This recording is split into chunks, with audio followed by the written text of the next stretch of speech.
Wilson says 27 Jimmy was awesome.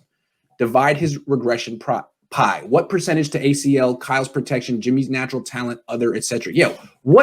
Why did Jimmy regress from 2017? Let's list all the reasons why. So why he regressed? Yeah.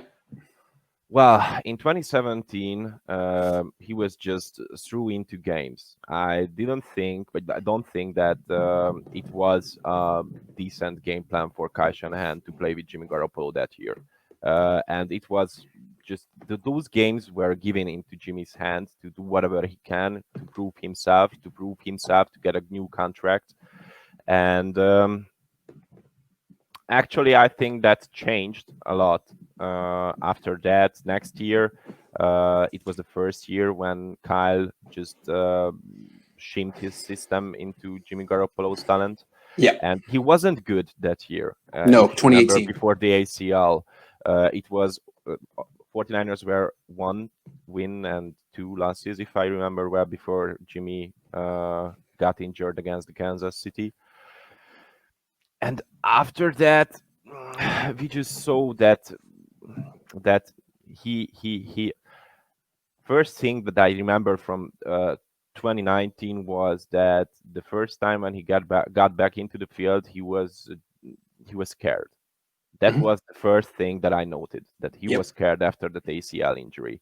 And after that, for some games, what I saw was that Kyle tried to protect him. If you remember, those games were won by the defense, not by the offense. And after that, after he got back some of his confidence, he could do so much other things. I think it was a flashback against the New Orleans Saints, how good Jimmy was in 2017. That showed us that he can still do that. But in Kyle's system, I don't mind that he's going to get back into that form that he was in 2017. Great answer. Let me list. I just made a list real quick of 5 things that changed from 2017. When he came to the team in 2017, one, he was cheap. He was an unknown. There was no book on him. People didn't know how to defend him. He hadn't torn his ACL yet. He'd had hurt his shoulder, but he was relatively healthy. And he was able to play on instinct. He was able to improv. He didn't know the Niners system. He just kind of came here and ad-libbed and was great at it. So since then, he's had to learn Kyle Shanahan's system and I don't think it fits him well. I don't think he's really a master at it the way Kirk Cousins might have been or Matt Ryan was. So the system doesn't fit him and it's cumbersome and it doesn't allow him to play free and easy the way he did in 2017.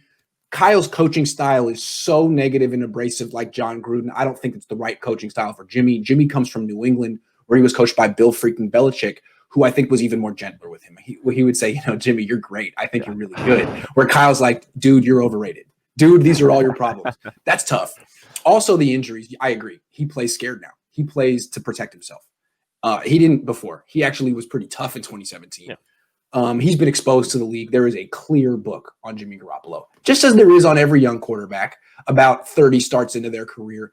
And the next step for a young quarterback is to adjust to the league's adjustments. He hasn't done that yet.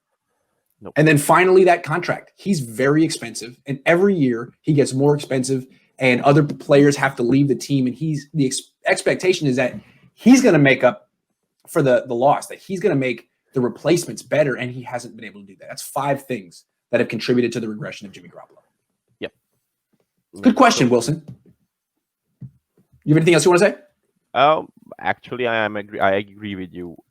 If you have a franchise quarterback who you play a lot of money, who you play 27 million exactly, and you get rid of other players because of him, you expect that player to win you matches, and I don't mind that Jimmy can win single-handedly matches for the 49ers. I don't know if you remember, but first time when we have talked, that was the thing that I said to you about Jimmy Garoppolo, that I don't think that he has the ability to win games single-handedly, and that's a problem why we are talking about franchise quarterback, because that's why they got paid so much money.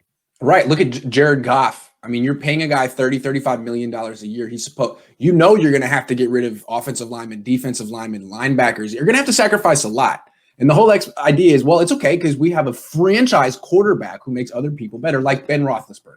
You get rid of Antonio Brown, no problem. We got Ben Roethlisberger. He's going to make all these other wide receivers look great too, and he does.